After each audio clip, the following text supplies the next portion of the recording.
बहुत समय पहले की बात है। माधवपुर नाम का एक छोटा सा राज्य था। उस राज्य का राजा बहुत ही दयालु था। उस राजा के इकलौता पुत्र राजकुमार था, लेकिन वो राजकुमार बहुत ही जिद्दी किस्म का राजकुमार था। वह जो भी कार्य करने को ठान लेता था, वह उसे पूरा करके ही मानता था। इसी तरह एक दिन राजकुमार अपने पिता राजा साहब से कहते हैं, पिताजी, मुझे आपसे कुछ कहना है। पिताजी, आपको बुरा ना लगे तो कहूँ? क्या बात कहनी है आपको राजकुमार जी, बोलिए। पिताजी, वो मैं क्या कह रहा था कि अब मेरी उम्र लगभग 18 वर्ष हो चुकी है। पिताजी, मैं ये कह रहा था कि आपकी भी उम्र हो चुकी है। राजकुमार जी, आप सीधे सीधे कहिए, आपको क्या कहना है। घुमा फिरा कर बातें करना मुझे पसंद नहीं है। तो अच्छा यही होगा कि आप साफ साफ कहो, क्या कहना है आपको। जी पिताजी। पिताजी, मैं वो क्या कह रहा था कि आपकी उम्र के हिसाब से अब आपको यह राजवंश को हमें सौंप देना चाहिए। पिताजी, वैसे भी अब मैं इस राजसभा को संभालने के लायक हो चुका हूँ। राजकुमार जी, यह आप क्या कह रहे हो। मुझे पता है आप अपने मन में एक बार जो चीज़ें ठान लेते हो उसको पूरा करके ही रहते हो। लेकिन राजकुमार जी, मैं आपको यह कहना चाहता हूँ कि मैं आपकी यह बातें को स्वीकार नहीं करूँगा, क्योंकि जब तक मुझे खुद नहीं लगने लगता कि मुझे अब यह राज्यवंश को किसी और को सौंपना चाहिए। ठीक है पिताजी, तो आप मेरी एक बात ध्यान में रख लीजिए। तब तक आप मुझे खुद आकर नहीं कहते यह राज्य को संभालने के लिए, तब तक मैं इस महल में कदम नहीं रखूंगा। राजकुमार जी, अगर तुम्हारी यही जिद है तो मेरी भी सुन लो। आज मैं तुम्हारी कोई बात नहीं सुनने वाला, और अगर तुम्हें यहाँ नहीं रहना तो तुम जा सकते हो। राजकुमार इतना जिद्दी था कि वह राजा साहब की बातों को अनसुना करके हमेशा के लिए उस राज्य और महल को छोड़कर चला जाता है।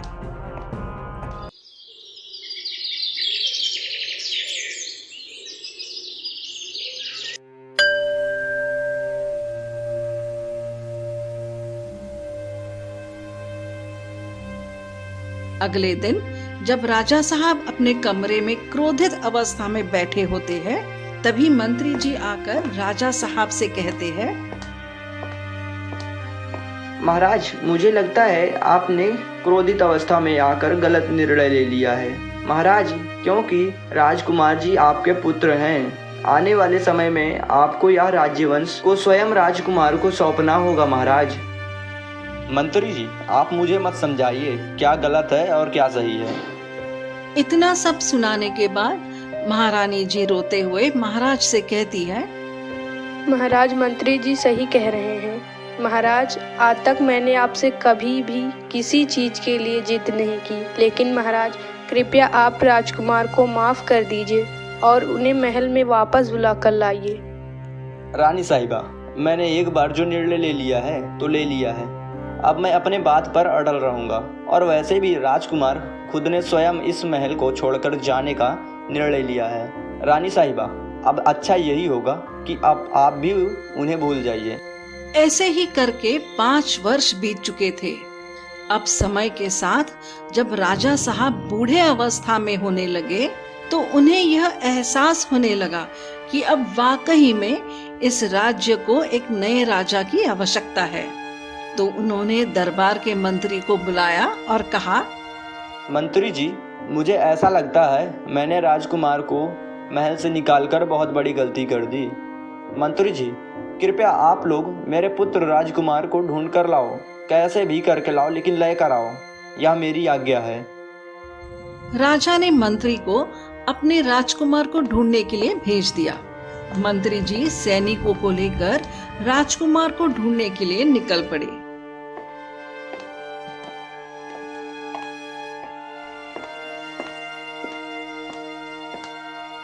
मंत्री जी और उनके सैनिक ने राजकुमार को सभी जगह ढूंढा, लेकिन उन्हें राजकुमार कहीं नहीं मिले। फिर मंत्री और सैनिक वापस महल लौट जाते हैं।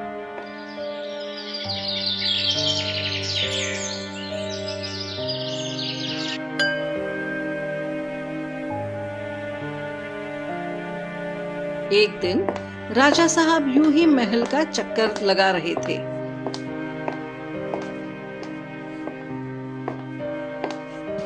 तभी राजा के मन में विचार आया और उन्होंने कहा, मंत्री जी, मैंने सुना है राज्य के बगल कुछ ही दूरी पर पहाड़ों के बीच एक मंदिर है।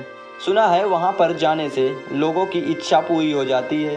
क्यों ना मैं भी वहाँ पर जाऊँ, शायद मेरे राजकुमार मुझे मिल जाएं। महाराज, बात तो सही है, लेकिन उस जंगलों के रास्ते में 8 फीट का 2 सींग वाला आदमी रहता है। जो भी उसके सामने आता है वह उसे मार डालता है।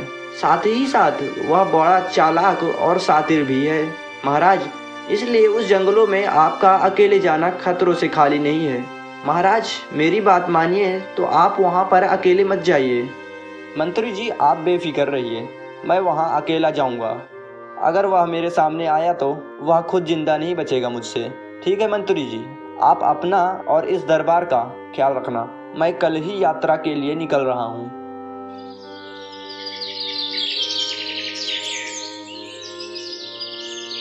अगले दिन राजा साहब अपने महल से निकलकर घोड़े से यात्रा पर निकल गए।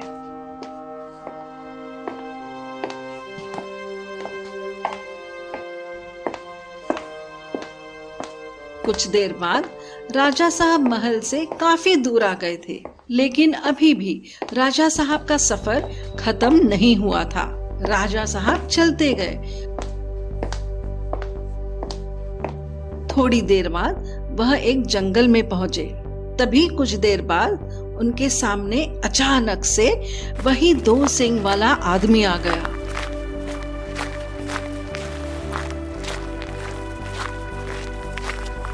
राजा साहब उसे देखते ही चौकन्ने हो गए और घोड़े से नीचे उतरे। राजा साहब जैसे ही उससे कुछ कहते तो वो राजा साहब के ऊपर हमला करने लगा। तभी राजा साहब भी उस 2 सींग वाले आदमी से लड़ने लगे। कुछ देर बाद राजा साहब ने उस 2 सींग वाले आदमी को नीचे गिरा दिया। राजा साहब उससे मारने वाले थे कि तभी वह 2 सींग वाले आदमी ने बोला, राजा साहब, मुझे माफ कर दीजिए। आप तो सच में बहुत बहादुर हैं। इससे पहले बहुत लोग आए हैं, लेकिन कोई मुझसे बचकर नहीं जा पाया है। राजा साहब, मैं आपसे माफी मांगता हूँ। कृपया मुझे माफ कर दीजिए और मुझे छोड़ दीजिए। राजा यह सोचने लगे, मंत्री जी, पता नहीं क्यों इस 2 सींग वाले आदमी से डर रहे थे। इसे तो मैंने एक झटके में गिरा दिया। तभी राजा साहब उसे छोड़ देते हैं और फिर अपनी यात्रा पर निकल पड़ते हैं।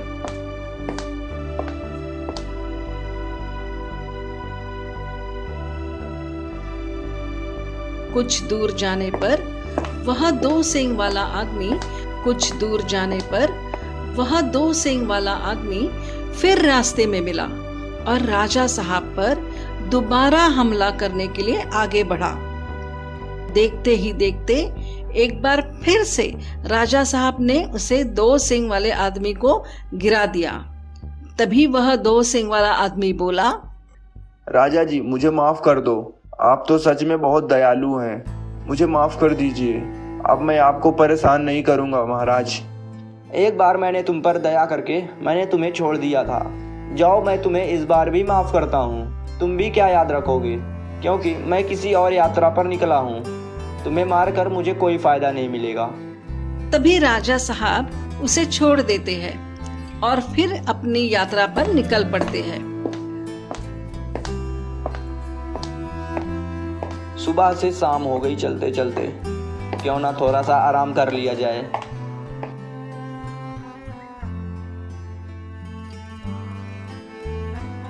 तभी राजा साहब आराम करने लगते हैं।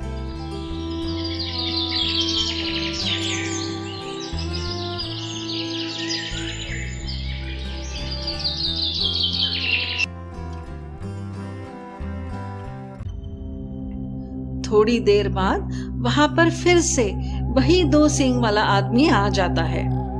राजा साहब आराम कर रहे होते हैं कि वह चुपके से राजा साहब पर हमला कर देता है और देखते ही देखते वह राजा साहब को मार डालता है।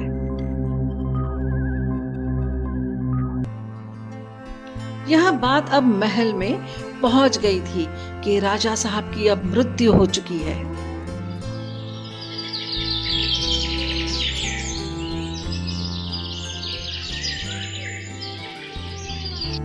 कुछ दिन बाद इधर महल के सिपाही और मंत्री राजकुमार को ढूंढने के लिए फिर से निकल पड़ते हैं। कुछ दूर जाने पर उन्हें रास्ते में वह राजकुमार दिखाई देते हैं। तभी मंत्री और सैनिक राजकुमार को महल में लेकर आए और फिर राजकुमार को वहां का राजा बना दिया।